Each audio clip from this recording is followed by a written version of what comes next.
જય માતાજી, જય રામદેવજી। આજે ગંગડી આશ્રમની અંદર જે 27/6/2025 અષાઢી સુદ બીજનું આયોજન રાખવામાં આવેલું છે, જ્યાં ભવ્યથી ભવ્ય ઉત્સવ રાખવામાં આવેલો છે। સવારમાં અષાઢી બીજના દિવસે સવારમાં ભગવાનના નેજા ચડશે 8 વાગ્યે, અને બપોર પછીનો બધો કાર્યક્રમ છે। બપોર પછી 3 થી 5 વાગ્યા સુધી ધૂન કીર્તન છે, અને સાંજનું જમણવાર છે, અને 7 થી રાતના 1 વાગ્યા સુધી ભજન સત્સંગ અને ભગવાન રામદેવજીનો પાઠ સત્સંગ બધું આયોજન ગંગડી આશ્રમમાં રાખવામાં આવેલું છે। એમાં અમારું સમડિયાળા ગામ ધોવાડા બંધ છે। બાકી જે કોઈ પબ્લિક કે બહારથી જે કંઈ ભાવિક ભક્તો આવે બધાને પ્રસાદનો લાભ મળે, અને બધાએ પધારજો ગંગડી આશ્રમની અંદર। કેમ કે આપણે હિન્દુ ધર્મની અંદર કળીકાળમાં જાગતા દેવ કહેવાય રામદેવજી મહારાજ છે, અને એમને મોટામાં મોટી અષાઢી બીજ 12 બીજમાં મોટી અષાઢી બીજ કહેવાય છે। અષાઢી બીજનો હર કોઈ ગામડાની અંદર, હર કોઈ ધામની અંદર જ્યાં જ્યાં સનાતન ધર્મના નેજા ફરકે છે, જ્યાં જ્યાં રામદેવજી મહારાજના કે કોઈ પુરાણાની જગ્યા હોય ત્યાં અષાઢી બીજના ઉત્સવ હોય છે। પરબે પણ મોટો ઉત્સવ થાય અષાઢી બીજનો, તોરણિયામાં પણ સતાડા, જ્યાં જ્યાં આવા ધામ છે ત્યાં બધે અષાઢી બીજના ઉત્સવ હોય છે। એમ અમે અમારા ગંગડી આશ્રમની અંદર પણ બીજનો ઉત્સવ રાખ્યો છે।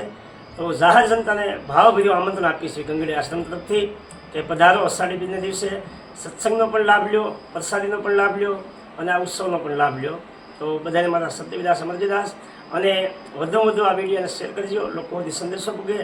અને બીજું કે જે અહીંયા પ્રભુજીની સંસ્થા હાલે છે, અહીંયા 260 કરતાં વધારે પ્રભુજી હસવાય છે, અને ગૌશાળા છે આશ્રમમાં, ત્યાં અહીંયા 80 કરતાં વધારે ગાયો છે, ગાય માતાની પણ સેવા હાલે છે।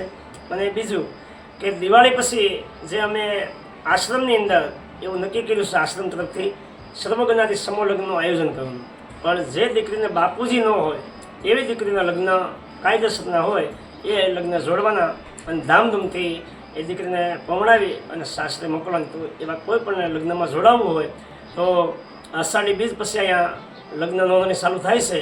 તો અવશ્ય અમારો કોન્ટેક્ટ કરજો। મારા મોબાઈલ નંબર છે 98 793 28 799 90 99 30 55 98। આ મારા મોબાઈલ નંબર છે।